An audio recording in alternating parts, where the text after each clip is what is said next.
This is what I know. We're all connected to one another, the earth and all her inhabitants. We thrive on these connections, real ones that touch our soul, fill our heart and invigorate our mind.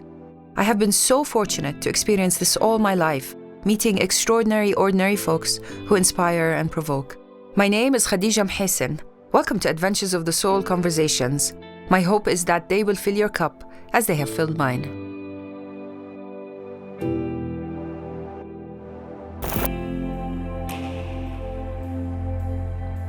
On July 28, 2016, as my guest Ursula May Shanti was entertaining guests at her family's Italian restaurant Melograno in Amman, her daughter Sophia, a few months shy of her 16th birthday, lost her life in a tragic car accident. In our conversation, in fact, Ursula tells me that at the moment Sophia took her final breath, she was enjoying a decadent slice of fig pie made by her Palestinian chef husband, a moment of oblivious pleasure before her family's life would change forever. 3 years later, I sat with Ursula at Melograno to ask about that night, and every night since that fateful accident, in an honest, deep, and inspiring conversation on death and life the morning after. It's totally irrelevant to recite Ursula's biography, but I will anyway. She was born in Italy to an Italian mother and American military father deployed in Italy. She studied vocal jazz in America, where she met her husband Walid Shanti and had 2 children, Alexander and Sophia. What I do want to say is that Ursula is a powerful woman with boundless wisdom, an inspiring teacher for anyone open to hear how she has chosen to honor Sophia's 15 and 3/4 years on earth by celebrating life, finding joy, sharing honestly, and living in a state of love. This is not a sad conversation, no need for tissues or drama. I urge you to listen with an open heart and a curious mind, so you too can touch and see the beauty and joy Ursula speaks of.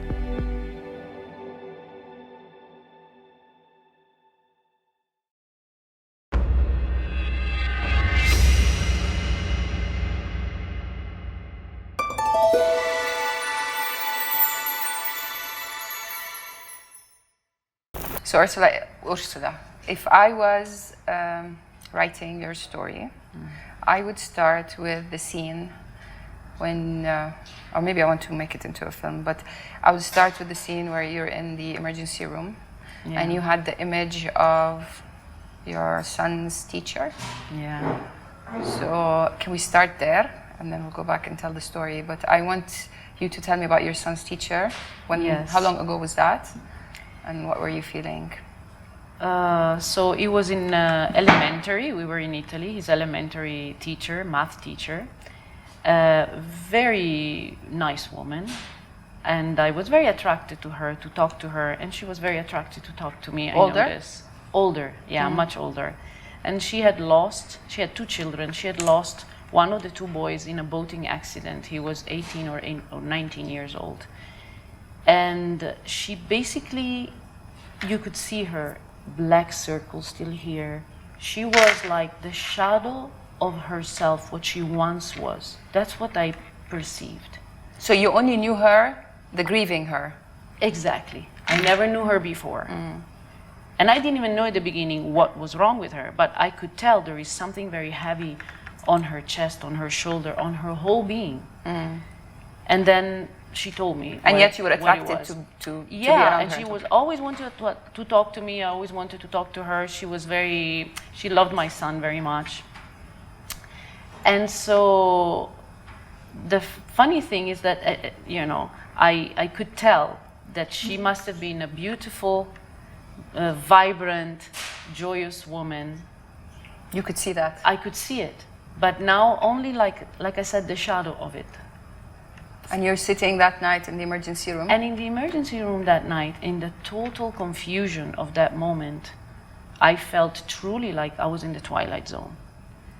Out of the blue, I get this image of this woman, which I haven't thought about for years.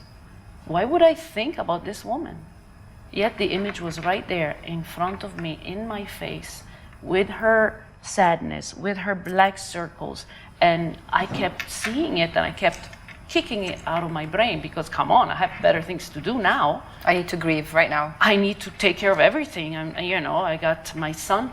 I have to let my son know what's going on. I have to take a grip on what's happening. And yet this thought kept coming into my mind, and I understood right then and there what it was for. It was like a message for me. It was a message that I could be that. And right then and there, I realized that in that moment, not in the future after I grieve, right there already, was within my, I don't like the word power, but let's call it that. My ability, my capacity. My ability, my capability to choose. To choose. Did I want to be that person which loses herself in the pain? Or do I want to be something else, which I don't know yet what it is. Till today, I don't know what it is. I'm still working at it. But you were But I had that choice right there. And you were thinking of that as you were dealing with that shock, because they talk about as the stages. I'm still looking at my daughter being on this bed wrapped in white sheet, and I just found out it's her. After they told us, oh no, the girls are fine, everything is fine. They even told us the driver died. It wasn't even true. Can you take us back to that night so that people have an idea? I was thinking a lot about our conversation. It's not a sad conversation. It's a beautiful conversation. It's one about a celebration of life. Exactly. And it's one full of hope and a lesson. But I think it's very important for us all to know the details, because sometimes, we have the luxury now of time. Sometimes we skim over things. Oh, she's a mother, she lost her child, and 3 years later, this is where she is. But I'm interested in the details. Like, walk me through maybe that night. That night was just like any other night. And that's how life is. Anytime, these things can happen to you. Of course. And I remember I was like in the restaurant, full of people, enjoying myself, spreading around my vibe. Hi, how are you? Happy night. A happy night. My husband had made a killer fig pie, and I was eating it with ice cream. And I was like, God, this is so good. What am I doing to myself and my body? The guilt. Oh my God. But it was so good. And I didn't know that my daughter was already dead when I was doing that. And that's the crazy thing. I didn't feel anything. I thought I would feel something. As a mother, you have your connection with your children is so unique. And to some extent, more than a man, more than the father, because you've had them inside of you. You've nurtured them, you hug them, you heal every wound, But that's total BS, yeah? That's total BS. That's nonsense. I know, but and I hope it didn't. That I had. Okay. Yeah. Was Was there guilt about it? Were you guilty? Were you feeling guilty? I felt guilty later. Like, how could I not know? How could I think that I am connected? And all my life I've been reading everything that was spiritual, trying to search for something, for answer, for who I am. And so I thought I'm a connected person. Yet when my daughter's silver cord, call it, snapped forever from her body. You were eating fig pie? I was eating fig pie. I was having a good time. I didn't know. And we got a phone call. Come on, the girls had an accident. You must come to the restaurant. We don't know anything yet. Come to the hospital. Yeah. Restaurant. It's okay. I have a restaurant always in my head. Hospital. And what about when you heard? Did you feel there was something, or no, you were still? Yeah. No, I felt fine. I wasn't even worried. We were driving over there, and my husband was extremely worried. My husband was in tears already because they had a quarrel the night before. And he was like, please forgive me. I'm so sorry. He was already like talking to her. And I'm looking at him, I was like, but it's nothing. Come on, in the worst of cases, she has a broken arm or leg. We'll fix it. It's okay. It's all good. So when we went into that, actually we went to a hospital, and in that hospital we were told that the girls had been moved to another hospital. And so Why? we run Because again. they were serious? Because they told us that different people ended up in different hospitals. Okay. There were 6 of them Okay. in this accident. And I think other cars involved. And so when we went to that hospital, we entered. I'm still fine. I see her friend, one of her best friends' parents, and I see them standing there, and I look at them and I go, oh, come on, what did they do this time? What did they do? Where are the girls? Still completely clueless. And I noticed something though. I noticed, her name is Selena, her best friend. I noticed her eyes. Usually they're green, hazelnut green. They were peach black. And she was with her in the car? She was the mother. I'm talking about the mother. Okay. The mother. Okay. The daughter was with her in the car. I didn't know at that time that the daughter was in a coma. And as I ask, I see her eyes are, something is going on, but I'm still not getting it. Still not getting it. And I hear, I believe nurses, doctors, someone saying, stay calm, be calm. And I'm like, stay calm? For what? And they invite us to look over at an area of the emergency. And somebody opens the curtain, I don't know who. And we see, as we walk, we see this bed with the body wrapped in a sheet completely.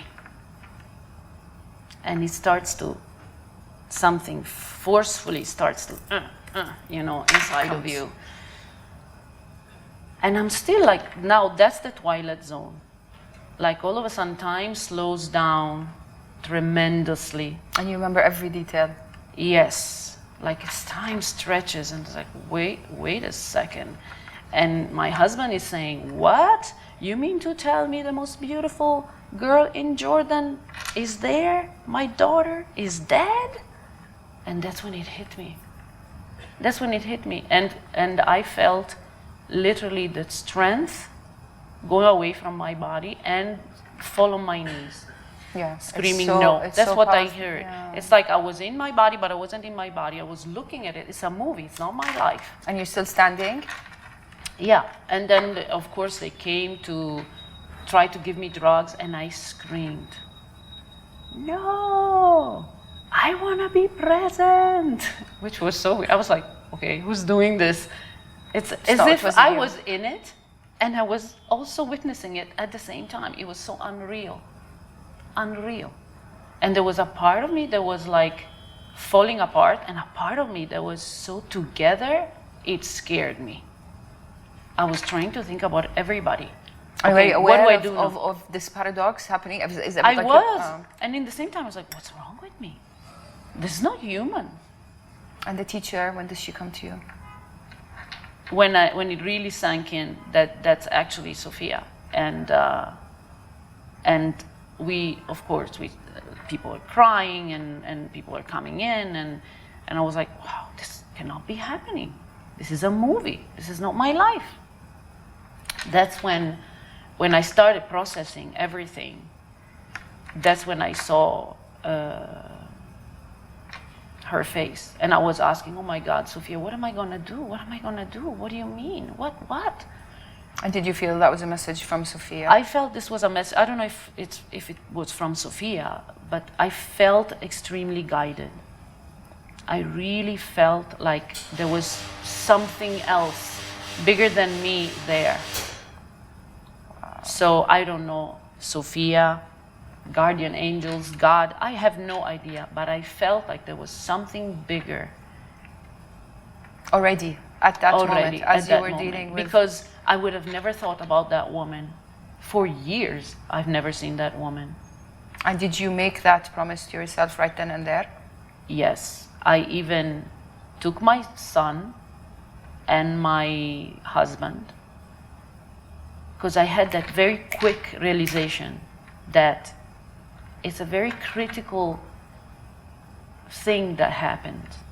And it's very easy to be taken by the current of, in a way, self-destruction. So I grabbed them both and I took them over to her bed. And I told them, you promise me right now that for her and in the name of her love, we will not let this family fall apart. We will not let ourselves fall apart. We will do everything in our power to be present for her and to love her and to honor her by being the best that we can be. And this was while you were in shock? Exactly. While you were not inside your body? That's why I was freaked out by myself. I literally was freaked out. Wow. I didn't know what was happening. That's why I say, I honestly think I had help. I think you still have help, and I think you're still channeling. I still feel that I have help many times. I've had that feeling. Yes. So what happened when you went home, when you were lying in bed that night? When I was lying in bed that night, finally, all my trying to keep it together You could let go. came out, and I was shaking in the bed. And we went in the big bed, in the master bedroom, put my son in the middle to protect him, to cuddle him, to be with him. I didn't want him to sleep And by he was himself. how old? He was 19, 19. And Sophia was 16. almost shy of 16. Shy of 16. And as it turned, he was consoling me, which was, I found that it was so sweet. He How? was hugging me. He was holding me. So I ended up sleeping in the middle with each of my men Your two men. on my side. And very, very late at night, in the morning actually, we must have dozed off. And there was that moment, I remember, when you wake up, you really don't know where you're at for like a fraction of a second. And you you're don't hoping know. it was a dream. And You don't know. And I was just almost waking up, and then it hit me like a truck. the pain. Like it's real. It started. I felt like this, oh my God. Took your breath away. And now what do I do? What do I do? And I was like, okay, well, I should take a shower, I guess. Why? Who cares? No, it's okay, I should take a shower. I went into the shower and I remember this feeling, hearing all the cars and all the noises outside. And you're still not in your body, you were just watching? No, I am in myself, but I couldn't believe how the world could keep on going like nothing happened. Yet for me, my world stopped. This beautiful, beautiful angel, she was a beautiful girl, a beautiful soul, died. Unfortunately, she didn't die alone. There was another boy that died, Shadi Abu Jaber, her friend. And I was like, how could just two beautiful souls like this die and the world keeps going? Sun comes out. Sun comes out, everybody drives around, all the noises, and you're there trying to deal with this, And what was your frame of mind? Were you thinking like, I'm going to just deal with this moment and then the next moment? Or were you already ahead? Yeah, I You were couldn't ahead. deal with anything more than that moment. That moment. One moment at a time, one moment. I kept telling myself, one moment at a time. And still living in the total disbelief. I even went to her room like, come on. She must be there, in a way. Like almost as if I want to check.